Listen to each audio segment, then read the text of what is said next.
Je suis un homme de 32 ans et je suis marié à ma femme, âgée de 30 ans, depuis 5 ans. L'année dernière, elle est devenue une véritable étrangère. Nous étions tous les deux établis quand nous nous sommes rencontrés et au début, on semblait partager les mêmes valeurs. Je suis allé dans une école professionnelle et j'ai appris un métier très technique. J'ai travaillé dans des emplois d'entrée de gamme médiocres avant de prouver les compétences et de me faire une réputation dans la programmation. Au point où mes références surpassaient ma formation. Ma femme a un diplôme d'études supérieures et travaille dans un poste de gestion. Cela créa une certaine tension amicale à l'époque. Dès le début, je me suis plaint de la gestion intermédiaire. Je les voyais comme des obstacles sur mon chemin pour accomplir mes tâches. Ma femme considérait la gestion intermédiaire comme nécessaire pour diriger le personnel et les ressources. Personnellement, j'étais confronté à une série de mauvais cadres intermédiaires qui pensaient que les développeurs de code étaient modulaires et remplaçables. Ils fixaient des délais déraisonnables, promettaient des fonctionnalités aux clients et créaient des débordements de périmètre. Chaque fois que je lui racontais les nouvelles décisions stupides prises par mon manager, elle prenait toujours son côté. Notez qu'elle ne l'a jamais rencontré. Elle dit qu'il voit des choses que je ne vois pas. Après environ 1 an de relation amoureuse, j'ai appris à ne plus lui parler de ma journée de travail si cela ne concerne ni les jours de congé ni les augmentations de salaire. J'ai toujours eu l'impression qu'elle m'en voulait de ne pas avoir repris mes études pour obtenir un meilleur diplôme.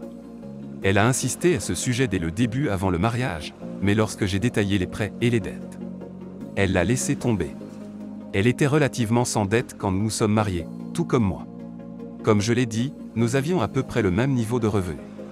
Il y a environ 2 ans, j'ai commencé à travailler pour une entreprise dont le propriétaire voyait en moi de la valeur et mon potentiel. Je gagne désormais 50% de plus que ma femme et mon manager est un homme avec qui je travaille bien. Bien qu'il ne soit pas un responsable technique, il incarne ce qu'un Scrum Master devrait être. Je dirais qu'il sait comment rester à l'écart de moi, mais cela donne l'impression d'être adversaire. C'est un excellent superviseur. Les 4 premières années de mariage se sont globalement bien déroulées. Je ne me suis pas plaint des responsables au travail, et elle ne m'a pas poussé à dépenser des milliers de dollars. Nous nous sommes amusés, avons fait des sorties en amoureux plusieurs fois par mois, partagé des loisirs, cuisiné ensemble. Nous avons lu des livres ensemble et regardé des films ensemble. Lorsque le premier confinement a frappé, nous avons tous les deux travaillé depuis la maison. Notre maison est vraiment agréable, avec 3 chambres d'amis au cas où nous aurions des enfants un jour. L'une d'entre elles a déjà été transformée en bureau pour moi, et lorsque le confinement a commencé, nous avons transformé le second en un bureau pour elle. Nous travaillions tous les deux à distance, mais nous avions des philosophies très différentes à ce sujet. Je me lèverais, préparerais le petit déjeuner, prendrais une douche, me raserais, m'habillerais en costume, puis entrerais dans mon bureau à domicile. Je déteste les costumes et les cravates, au fait, mais cela me met dans l'état d'esprit, cela fonctionne. Ma femme, quant à elle, se lève du lit, prend son petit déjeuner, se brosse les dents, enfile un t-shirt et un pantalon de jogging, et entre dans son bureau avec son iPad pour jouer à Candy Crush entre les emails. Je suppose que je le vois comme travailler de chez soi et qu'elle le voit comme travailler de chez soi. Je m'égare. C'est étrange comment la proximité peut créer de la distance. Elle a plusieurs réunions par jour, et je peux le dire car elle laisse sa porte grande ouverte et je peux les entendre. J'ai une réunion par jour, un Scrum, et c'est court. Je ferme ma porte pour la mienne. Il y a 5 mois, elle a dit qu'elle se sentait insultée lorsque j'ai fermé ma porte pour le Daily Scrum. Je lui ai expliqué que c'était pour avoir la tranquillité et me concentrer sur mon travail. Elle a dit qu'elle avait l'impression que je lui cachais quelque chose. J'ai essayé de continuer à pratiquer nos hobbies ensemble, mais elle l'a balayé en disant qu'on se voyait déjà tout le temps. J'aurais dû insister, mais je ne l'ai pas fait. J'ai considéré le confinement comme quelque chose de temporaire, et peut-être que je ne l'aurais pas dû. Les choses ont vraiment empiré lorsque son entreprise a décidé de rouvrir partiellement le bureau. Elle a saisi l'occasion de faire partie des 50% de l'entreprise qui a été réorganisée dans un bureau réaménagé afin de respecter la distanciation sociale. Je ne lui en veux pas. Le travail au bureau me manque aussi. Mais ma société n'a pas encore ouvert ses bureaux, et tant que j'ai accès à mon environnement de développement, ce n'est vraiment pas nécessaire. Je pense que plusieurs de ses collègues ont influencé sa façon de penser. Un jour, elle devait rester après le travail pour passer du temps avec eux et prendre un verre chez un collègue. J'ai voulu en savoir plus, mais elle est restée secrète et sur la défensive. Elle est devenue de plus en plus froide. À ce stade, j'avais l'impression d'avoir une colocataire et non une femme. Le mois dernier, un week-end, elle a posé son vieux iPad sur le bureau et m'a dit « Est-ce que tu peux le réinitialiser ? Je veux offrir ceci à ma nièce. » J'ai haussé les épaules.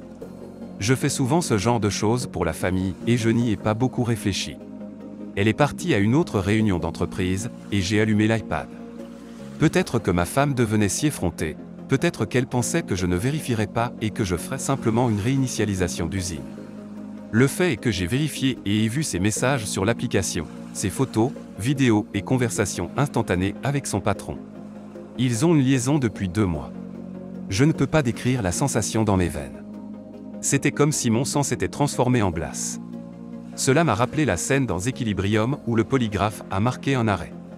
J'ai tout copié, emballé et stocké dans le cloud réservé à mes projets de développement. Je me suis mis au travail et j'ai commencé à chercher un avocat. Je ne l'ai pas confronté immédiatement car je n'étais pas sûr de ce que j'allais faire. La nouvelle sensation dans mon corps me donnait l'impression d'être à la fois engourdi et de marcher dans l'eau. Elle ne semblait pas remarquer ou ne s'en souciait pas. À ce stade, notre chambre était déjà morte. Je suppose que nous étions vraiment dans la phase de colocataire.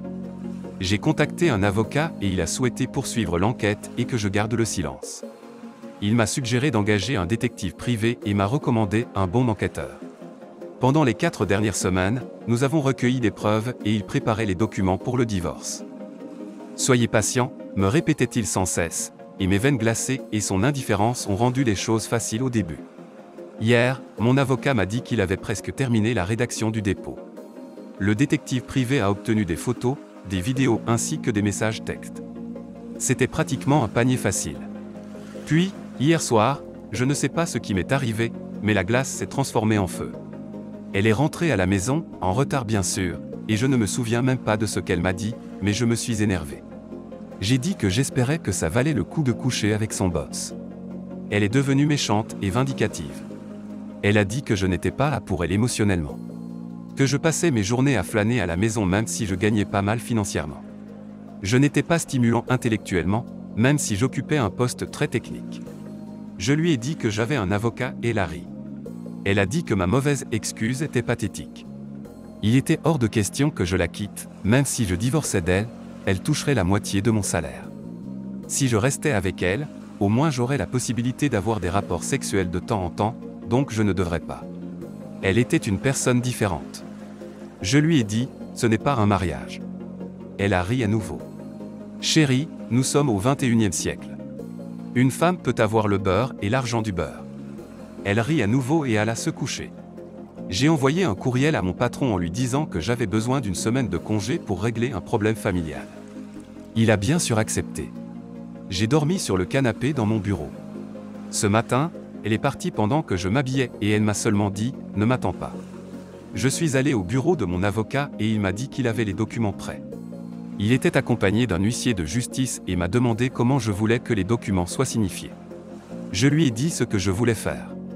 Mon avocat, Dieu le bénisse, a ri et dit « Tu ferais mieux de ne pas le faire ». J'ai eu tellement de personnes qui voulaient faire quelque chose de mignon ou de vengeur et je les dissuade toujours. Je suis complètement à côté de la plaque. Je n'ai tout simplement pas le sens de l'humour. Il m'a dit que cela pouvait me coûter une pension alimentaire ou des biens. Je m'en fichais. Ces mots m'ont brûlé. Je voulais qu'elle brûle en retour.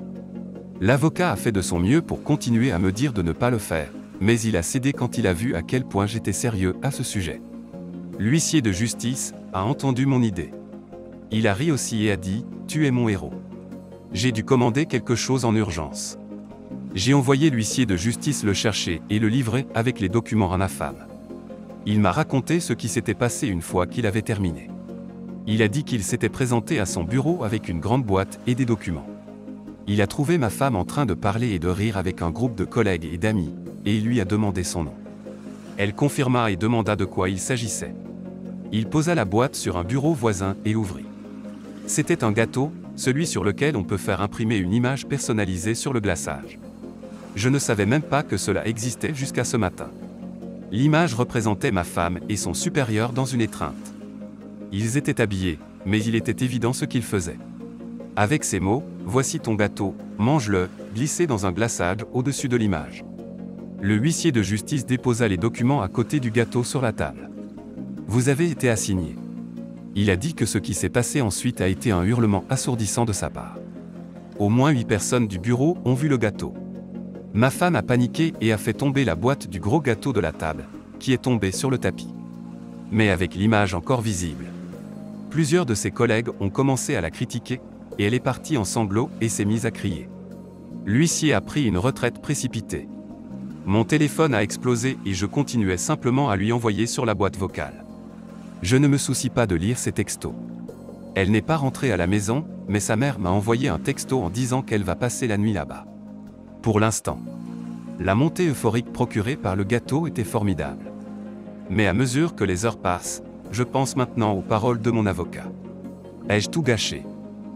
L'auteur a fait une mise à jour. Je suis submergé par tout le soutien que j'ai reçu au cours de la dernière semaine. Je suis toujours en congé, car mon patron a décidé de me donner 2 semaines au lieu de la semaine que j'avais demandé. Quel homme formidable!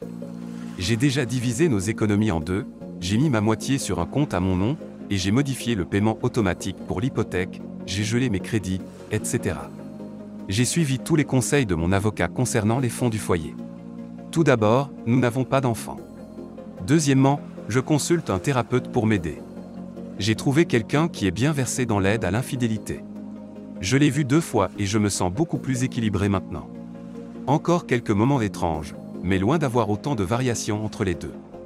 Après le coup du gâteau, je vais définitivement suivre les conseils de mon avocat concernant tout cela. Il a dit, tu peux être heureux ou tu peux avoir raison. En ce qui concerne le fait de suivre ses conseils, je comprends maintenant. Il m'a dit que si ma femme veut rentrer à la maison, je n'ai pas le droit légal de la chasser. Je devrais l'inviter, et je devrais enregistrer toutes nos interactions. Elle ne reste pas à la maison encore une fois, elle est toujours chez sa mère. Mais elle voulait venir samedi pour discuter. Mon avocat m'a dit que je pouvais, mais il a précisé qu'il préférerait que, si elle souhaite discuter, cela se fasse à son bureau, avec son propre avocat ainsi que lui-même. Je le lui ai présenté, par email bien sûr, et elle a répondu qu'elle n'avait pas d'avocat. Mon avocat a dit que, à moins de se présenter à son bureau, il faut avoir des témoins et enregistrer la réunion. J'ai fait savoir à ma femme que c'était ma condition pour parler avec elle. Elle a accepté. Alors, j'ai fait venir 2 amis communs, nous étions tous les 3 avec nos téléphones sur la table, prêts. Elle est entrée et a essayé de me donner une étreinte maladroite. Mais j'ai simplement levé la main et les téléphones ont commencé à enregistrer alors que nous nous sommes assis à 4 autour de la table de cuisine. Elle était en fait désolée. Elle a dit qu'elle avait l'impression de regarder un film, plutôt que d'être aux commandes de sa vie. Mais c'était excitant et euphorisant. Elle m'a demandé si je voulais savoir pourquoi. J'ai dit que cela m'importait peu à ce stade. Elle estimait qu'elle me devait au moins ça, et m'a raconté. Elle a dit que lorsqu'elle a commencé à retourner au bureau après sa réouverture, elle s'est rapprochée de 3 collègues féminines, chacune quelques années plus âgées qu'elle, et 2 d'entre elles étaient divorcées. Elle a dit qu'ils se sont infiltrés dans son esprit, lui ont dit qu'elle mérite plus que ce qu'elle reçoit. Elle lui demandait constamment des détails sur sa vie à la maison. La meneuse semblait me psychoanalyser en se basant sur les histoires de ma femme. Ma femme leur a parlé de mes problèmes avec les managers au début de ma carrière, et la meneuse a interprété cela comme une menace envers les femmes instruites. La meneuse lui a dit que j'étais un homme soumis et qu'elle avait besoin d'un homme autoritaire dans sa vie. Si j'avais découvert cela, j'aurais pu crier et menacer, mais cela aurait été comme tout le monde. Ma femme conserve son emploi pour le moment, mais tout juste. Les personnes qui ont vu le gâteau étaient ma femme, les 3 sorcières, son amant, ou son patron, et 2 autres collègues qui étaient à un niveau similaire au sien. Le patron a immédiatement mis fin à l'affaire, lui a demandé de ne communiquer avec lui que par email, et lui a dit que si elle essayait un jour de se présenter seule dans son bureau, il ferait intervenir un collègue. Chers auditeurs, chères auditrices, merci de votre patience. Les 3 sorcières se sont immédiatement retournées contre elle et l'ont publiquement réprimandée pour avoir posé un tel acte. Quelle chose affreuse! D'après elle, les autres collègues ne voulaient pas se mêler de son soap opéra. Alors, pas de signalement aux ressources humaines. Elle a dit que le fait que ses 3 amis se retournent immédiatement contre elle l'a un peu secoué, et lui a fait prendre du recul. Brouillard. Elle semblait vraiment honteuse et a dit qu'elle leur devait 5 000 €. J'étais confus, car il restait de l'argent sur son compte. Je me suis assuré qu'elle le possédait. Elle vivait avec sa mère et n'avait pas de grosses dépenses. Il s'avère que le cerveau de l'opération et les 2 autres sorcières veulent qu'elle soit rémunérée pour leur silence. Elles la font chanter et lui posent un ultimatum, sinon les ressources humaines seront informées de tous les détails sordides. Elle m'a imploré de l'aide. Je lui ai dit qu'il n'y avait pas de retour à la normale après ça. Tout va changer. Si elle cède maintenant, il y aura plus d'argent ensuite. Il serait préférable qu'elle se dénonce, ainsi que son superviseur et ses collègues. Cela fonctionnerait mieux que de passer des nuits sans sommeil à attendre que ça tombe. Elle semblait hésiter à ce sujet, mais elle a finalement posé la grande question. Et nous, qu'en est-il de nous? Je lui ai dit qu'il n'y avait pas de nous. C'est fait, et elle ferait mieux de prendre un avocat pour examiner le divorce. Le mieux que je puisse faire est de lui expliquer comment gérer sa situation professionnelle, mais elle aura probablement besoin de trouver une autre carrière après cela. J'ai également dit qu'elle devait elle-même suivre une thérapie, car quelqu'un qui passerait du rire et plus tard, venir implorer de l'aide pour se remettre sur pied a certainement besoin de se faire suivre. Elle pointe le gâteau du doigt, et ma seule réponse à cela fut « Oui, je vois quelqu'un pour ça ». Elle est partie peu de temps après cela. Pas un mot sur si elle suivra mes conseils ou si elle va payer ses collègues. Voilà, merci d'être resté jusqu'au bout de ce témoignage. Nous partagerons la suite avec vous si l'auteur fait une mise à jour. Abonnez-vous pour ne pas manquer nos futures vidéos. Merci et passez une agréable journée.